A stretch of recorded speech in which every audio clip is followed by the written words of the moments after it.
To terminate an employee from their FSA benefits, what we're going to want to do is first look them up into the system by going to the Employee tab at the top.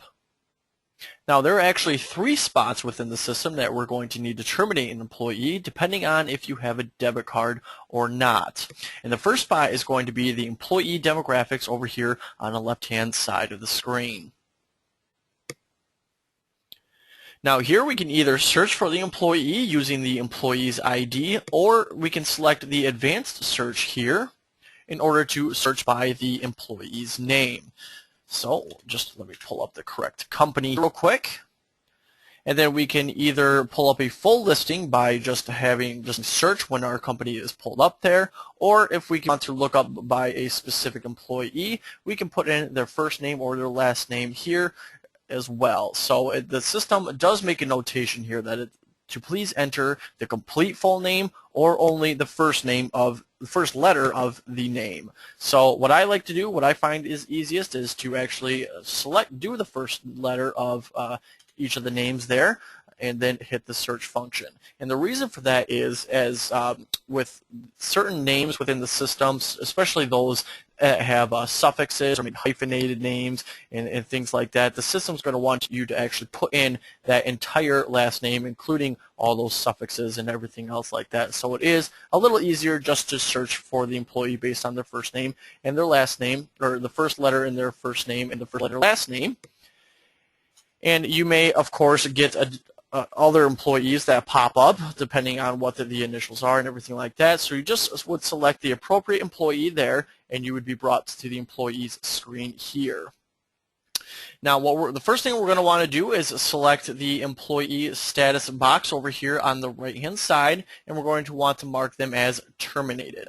And then down below, we're going to want to actually plug in the employee's termination date here. So I'm going to terminate them effective 1/31 of 2013. And then I'm going to just simply down to the bottom of the screen here and hit save.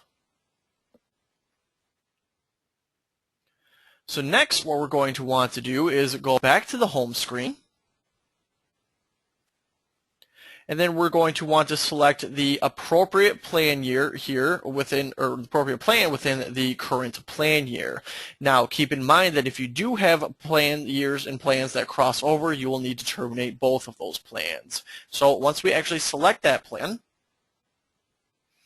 we're going to, again, for the status box, select terminated, and then we're going to be plugging in that termination date as well.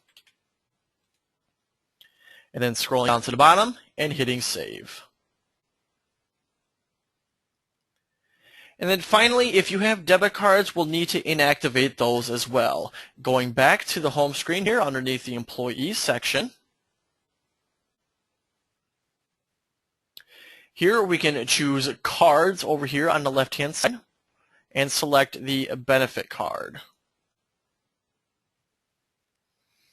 And then what we're going to want to do is actually check the specific benefit card and hit the permanently inactive button here at the bottom. We'll say OK to the message that pops up here. And then the MasterCard has, or the debit card has become permanently inactive, and there's no more things that you need to do from that point on. However, you will want to repeat that process for inactivating the debit cards for any other dependent cards that may be issued to the employee's dependents as well.